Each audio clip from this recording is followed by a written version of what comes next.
Okay, here we are. It's 1 o'clock Mountain Time, so we'll go ahead and get things started. Welcome everybody to our partnership Zoom. Today we have a very exciting guest. I'm going to turn it over to her as soon as possible, but it's Leslie, and she is an e-commerce specialist, expert, I should say. She has over 20 years of experience, and she is a consultant for Joy Organics and helps us with our website. So I'm going to go ahead and let Leslie take the floor. She's got a nice presentation put together. We'll take questions at the end. I'm sorry, Leslie. We'll take questions at the end. So if you want to just put them in the chat, we'll read them off at the end. Now, for sure. Perfect. Well, and I mentioned this to Jill as you're getting started, I am completely cool being interrupted. I don't really like the sound of my own voice, even though I do a lot of presentations. And what we're going to talk about today is really designed more as a workshop. I'd like you to get a lot out of it. And usually that means asking questions about how it might be applicable to your business, and then explaining some of these terms that might not be familiar with you. So again, my name is Leslie. I've been in the e-commerce space for over 20 years. I know it's hard to believe because I look 21. And I absolutely love what I do. And part of my passion area is getting other folks excited about digital marketing, e-commerce optimization, and what this can mean for your business. So today we're going to talk about CRO, and I'm going to go ahead and load the presentation now.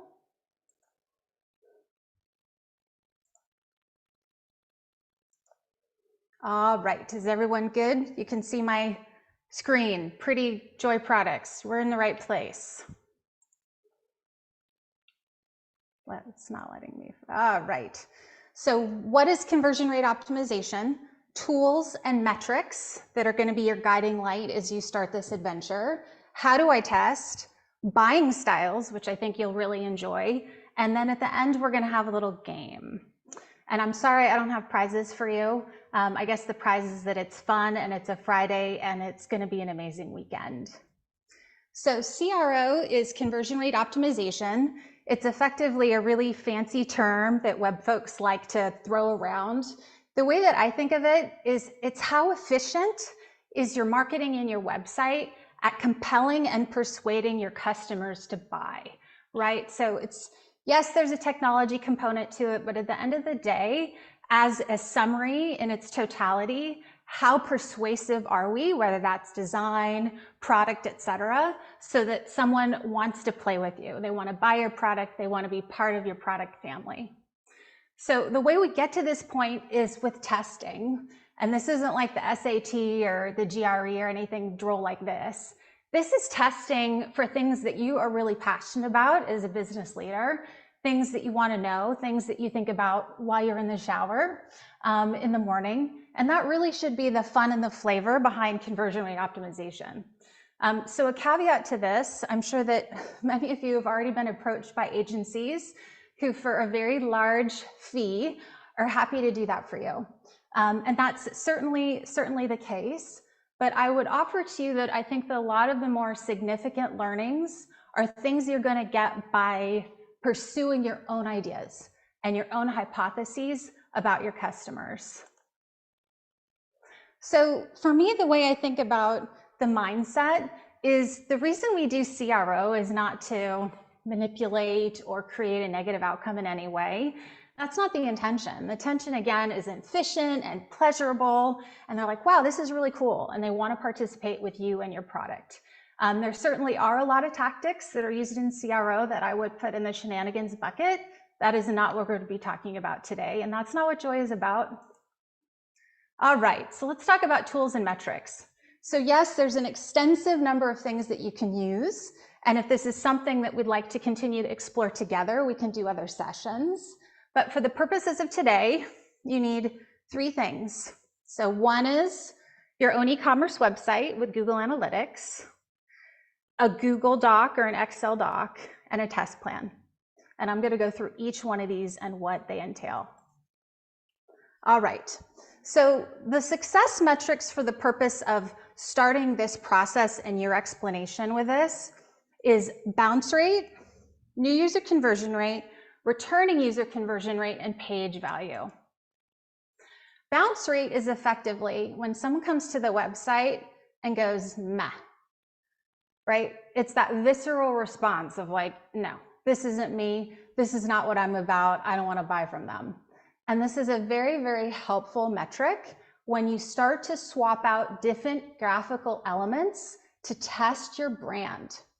So a great example is the age of a consumer, or do you include a picture of the consumer? All those things, as you start to measure them, you'll notice they greatly impact the bounce rate. And why this is important is because if you think about all the energy that you put into the universe to generate traffic, and then they come to your homepage, your landing page, and they don't like the graphic, this is significant. And this is something that with a very small amount of work, with tools that you already have, you can use to test ideas and to increase your conversion rate. So I've already talked about conversion rate a little bit. I know you guys know what this is, but a little bit I would like you to start framing it in a different way. So one of the ways that I'll kind of test people, if you will, when I'm starting to work with them is I will ask them, hey, what's your conversion rate? And they'll spout out a single number. It should never be a single number, and let me explain why. Your relationship with your new users is a totally different relationship than that of your returning users, okay?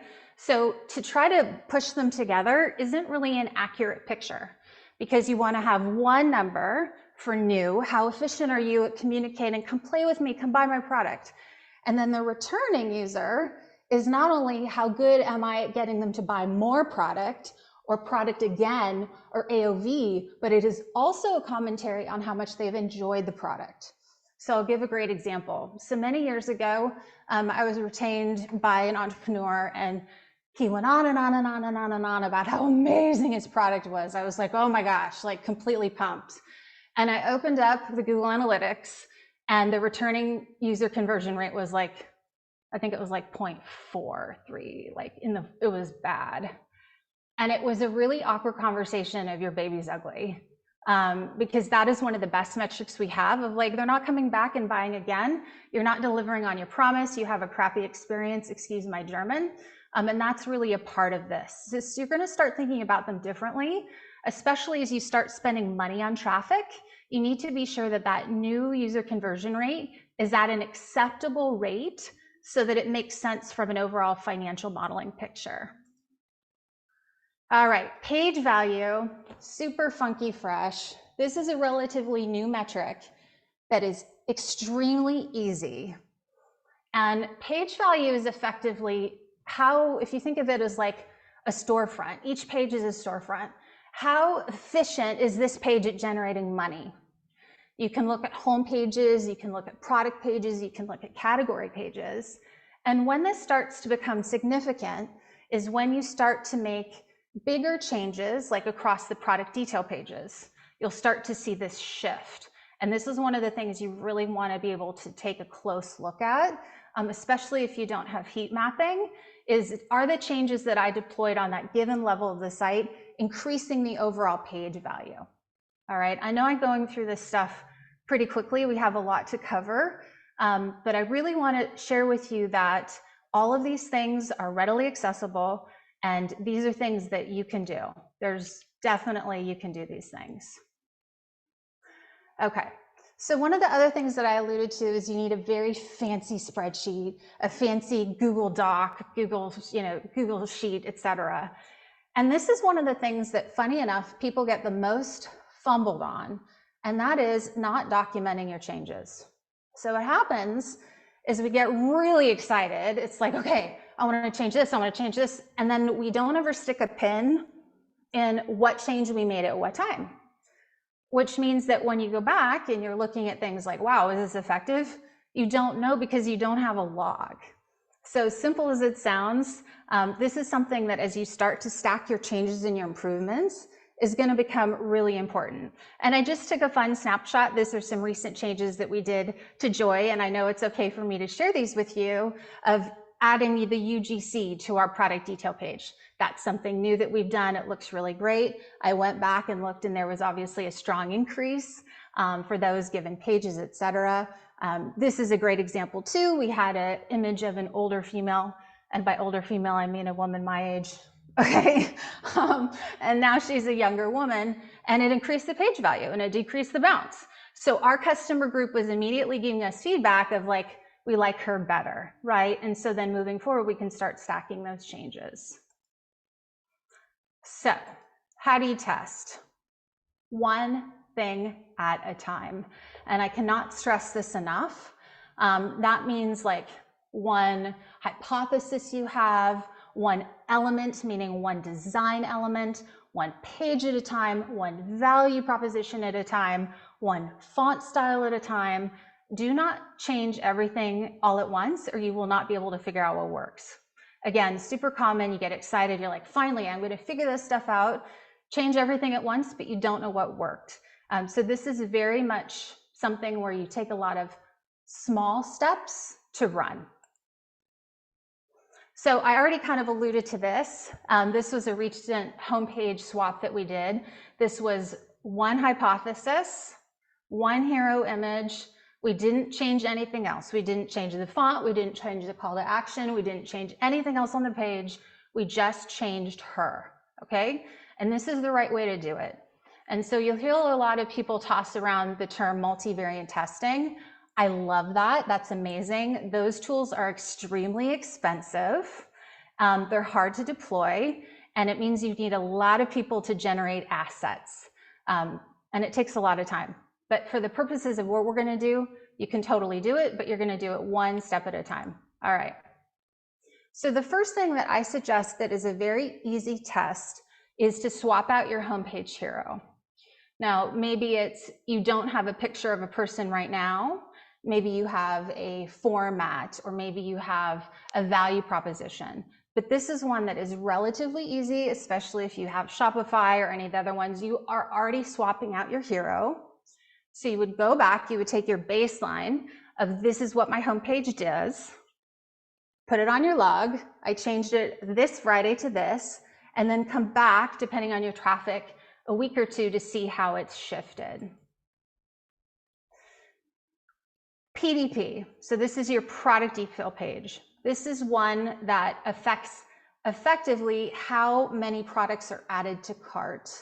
This is an example of one we recently did. We added the UGC specifically. This is one element at a time. Value proposition.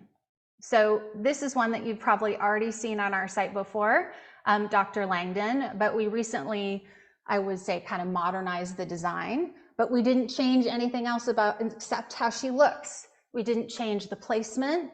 We didn't change what she said. We didn't change her picture. We just changed the aesthetic presentation, okay? And this is best practice. It's not that in any way I'm like dumbing this down for you. This is how it's done professionally, and this is stuff that you can do.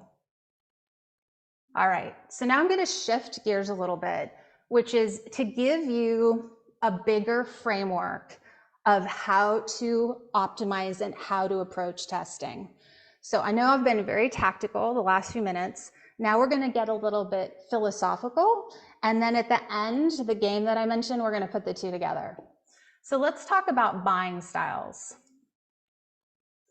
So ultimately, there are 4 primary buying styles.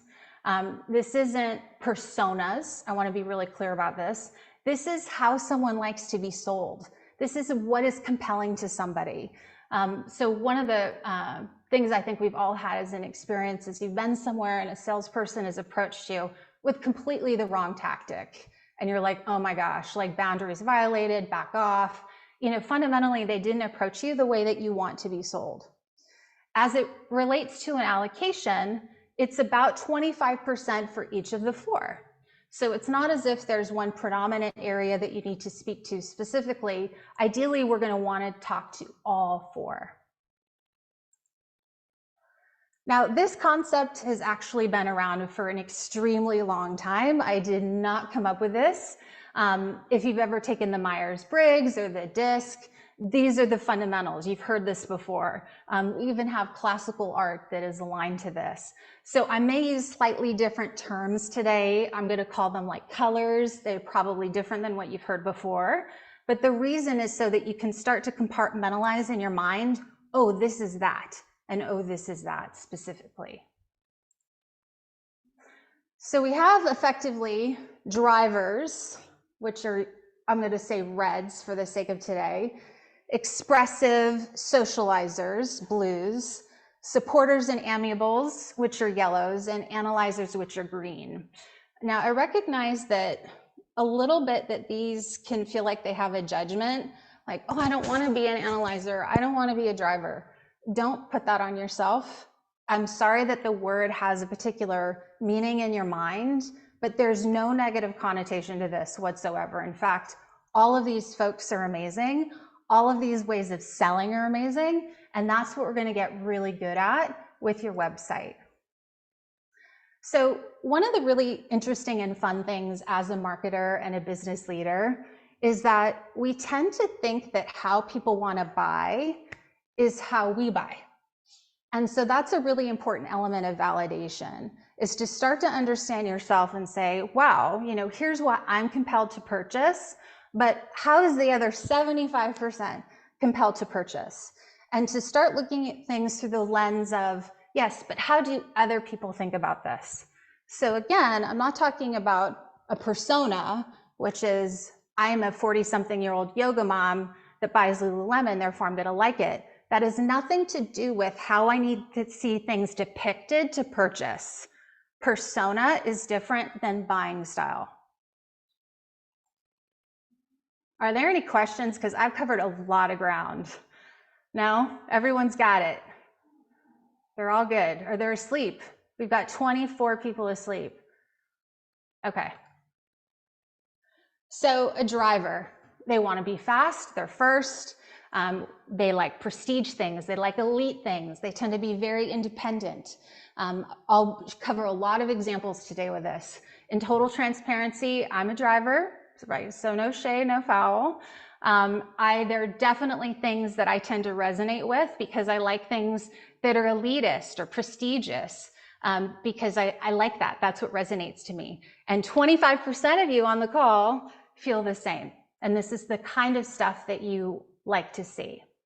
So one of the common misperceptions is this whole kind of thing as it relates to celebrity endorsement.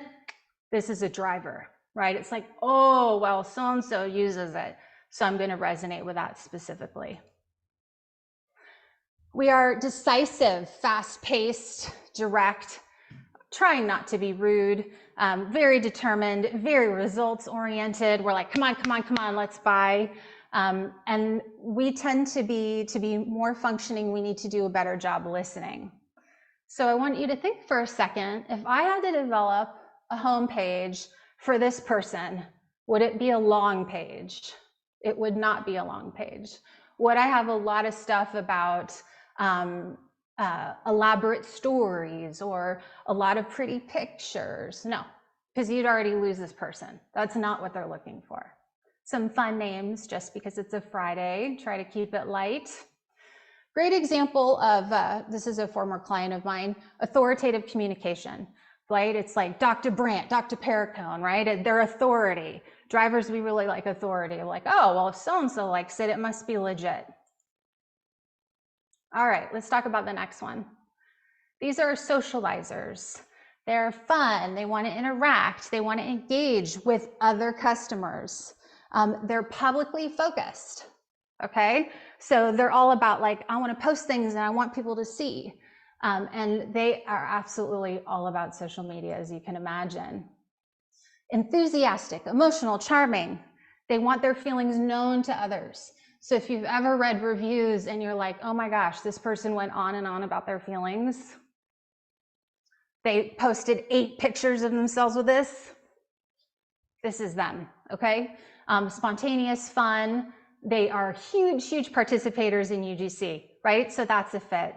And they will not convert if they don't see that, right? So that's such an easy box to check specifically. Some examples of some copy that I wrote in a previous life for a brand called Title IX. They are very playful and fun. The whole team are socializers. So they like to be cheeky. They like to be playful. This is their team. This is how they choose to sell, right? This is their buying style specifically.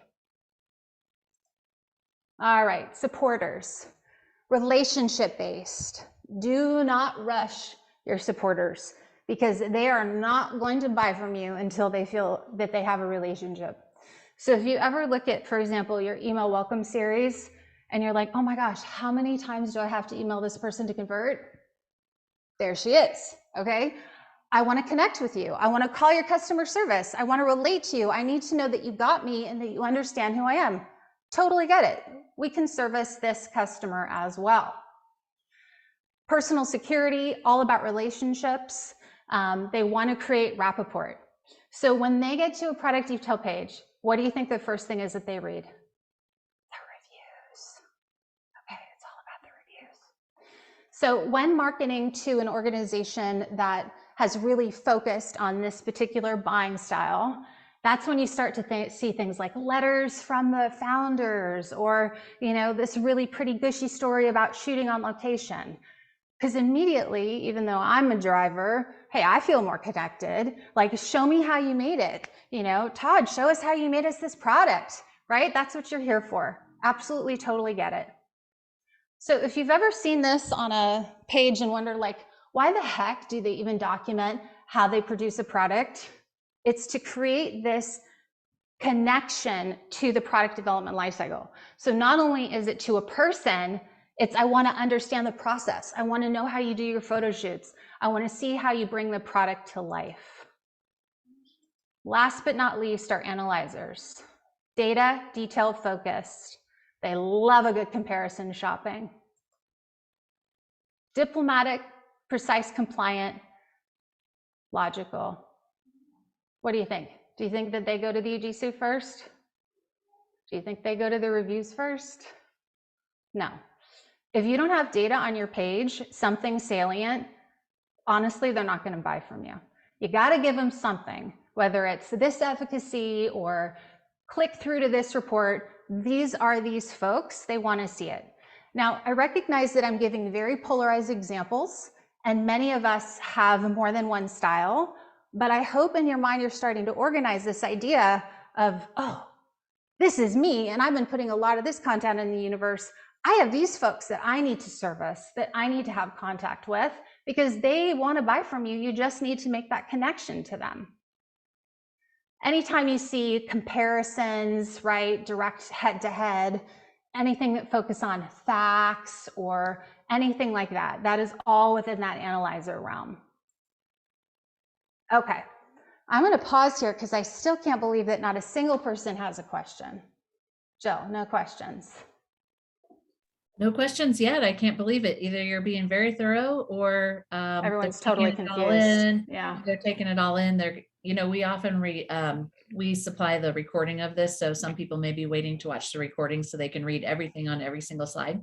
So okay. Let's hope we get some questions here towards the end. I think this is fabulous, though. You are doing a great job.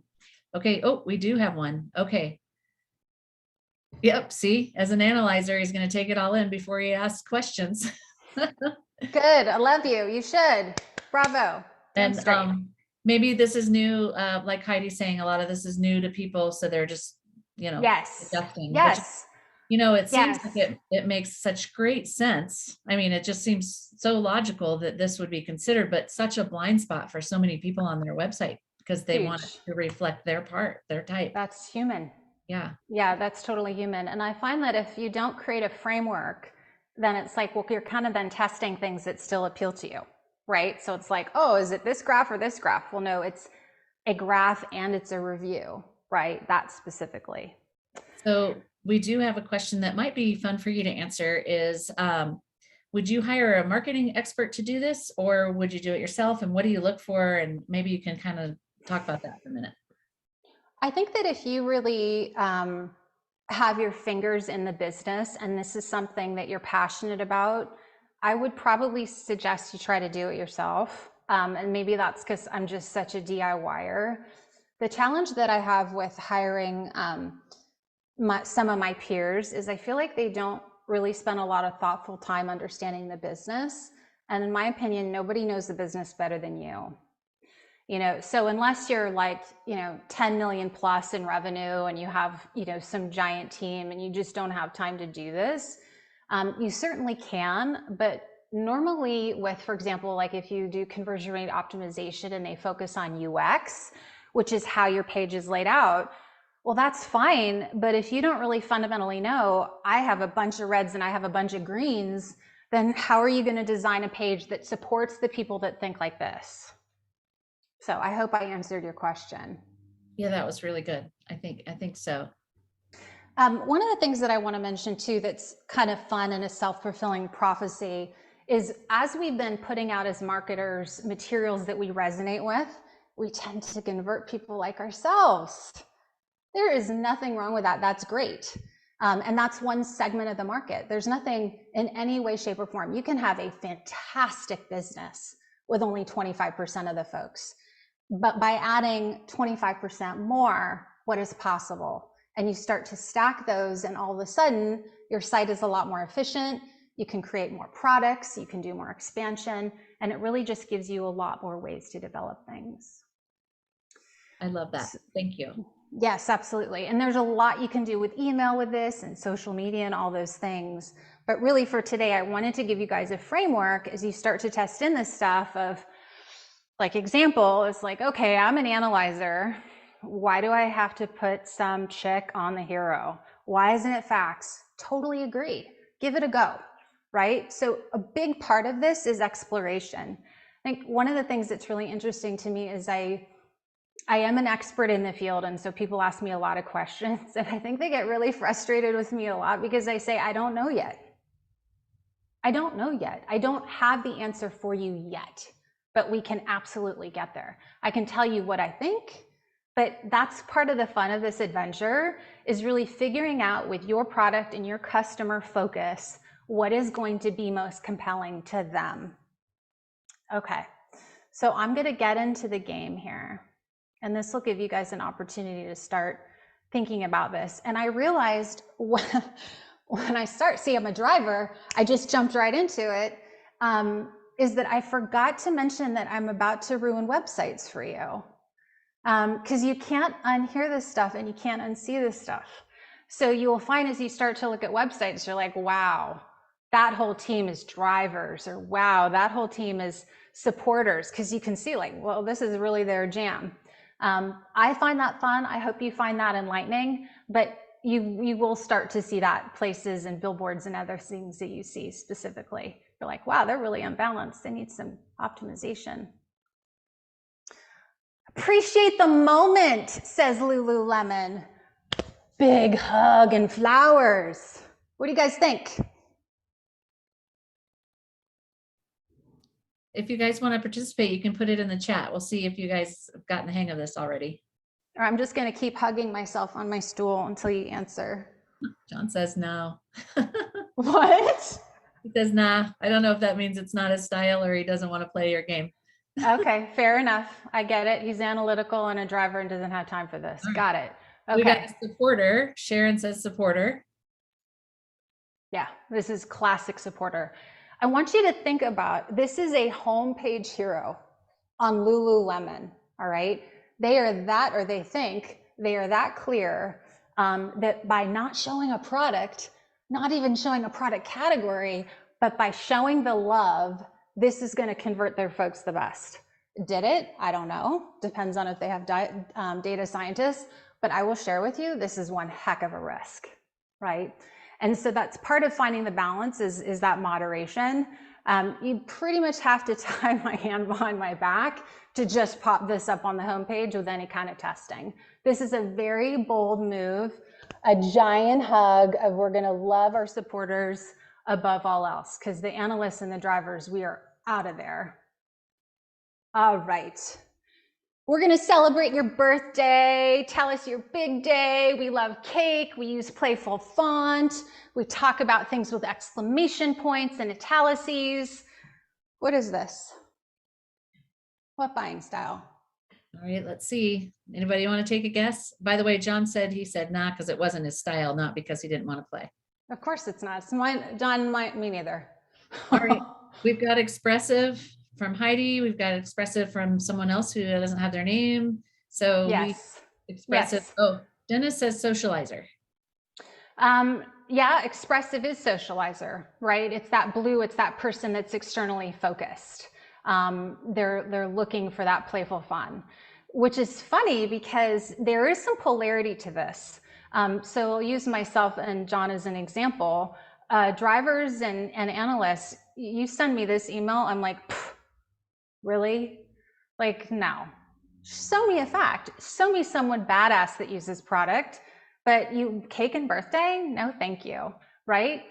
No judgment in what I'm saying. It's just part of being human and being compelled by certain types of action and calls to action, right? So you start to think about, with your call to action buttons, which of these four are you calling into motion specifically? Love it. Now I'm getting into CBD sites, guys. Product, placement, helps me personally feel. No guesses. No guesses yet. Anybody Could want be to take a two. stab at it? Could be two. Oh, we've got driver. Okay. Let's see, anybody else?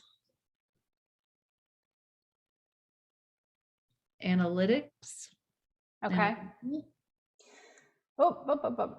So this would be a driver if it was Dr. Mary, or this chick was famous, or she had on a lab coat, or something suggests that she wasn't just a cool chick.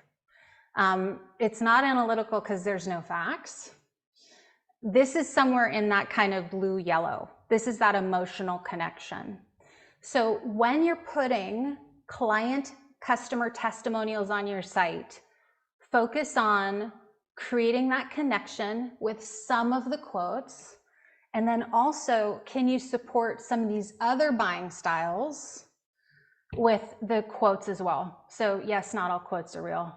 That's part of this adventure for sure, is to be sure that you're going to appeal to different types of folks that are looking for different types of quotes, right? Specifically. All right, this is one from our site.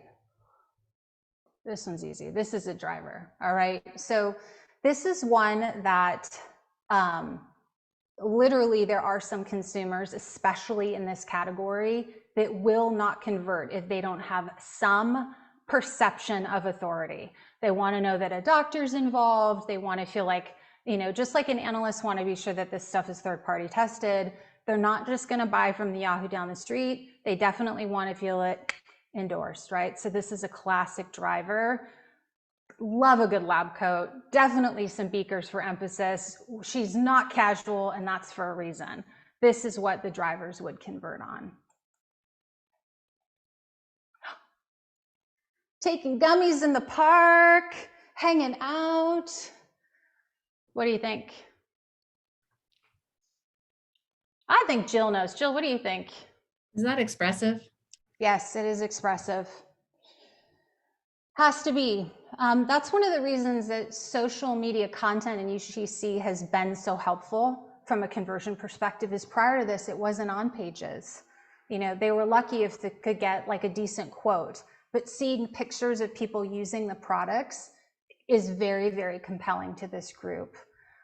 One of the other things that I will just mention as an adjunct to this, because I do a lot of heat mapping as well. We're not going to play with that today, but if you like this topic, we can heat map next time, and it's really fun and cool to spy on people in a positive way, guys, a positive way, is that when we placed this UGC, it was fascinating to me that we had a number of customers who were trying to click on the individual product. So not to export the, like, take me to Instagram. It was, I want to see what the chick on the left is putting in her mouth. That is exactly an example of an expressive. I connect with this person, I'll have what she's having. Perfect example of that. An analyzer, a driver would be like, no, don't have time for this. All right. The most trusted hemp extract. Charlotte's Web, we hate you, but we're looking at your website nonetheless. What do we think? Everyone's tired. They're like, Leslie, we don't want to play your game anymore. Authority. Look at these logos. Look at the logos placed over the call to action, dude. That is classic. That is absolutely driver, right? You have to really know that that stuff works to put it above your call to action, your shop now button. This is very, very red. This is very, very driver. Plus, they're saying the world's most trusted. They're creating authority, fictitious, but they're creating authority. And then they're trying to substantiate what they just created with some freaking logos. All right. Classic driver optimization specifically. And whoever did this 100% did that with that objective. Okay. This one's a little bit of a tricky one because there's two here.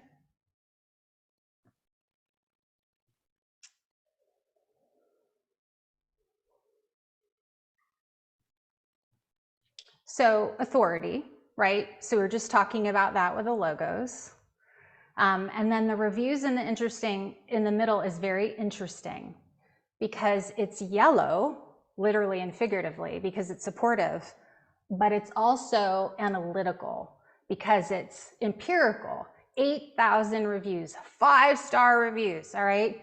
That's interesting to an analyst. So like, okay, that's real numbers, hopefully. They're real numbers. And numbers appeal to me, and you can't go wrong, right? There's that whole analysis thing happening if you have 8,000 5-star reviews. So this to me is a very effective element. They're hitting a lot of buying styles, if you will, in a very small amount of space on the page.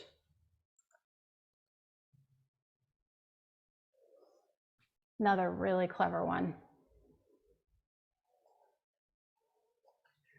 99% of people, analytical, experience better sleep quality when taking dream powder, but they're cozy and they're on the couch.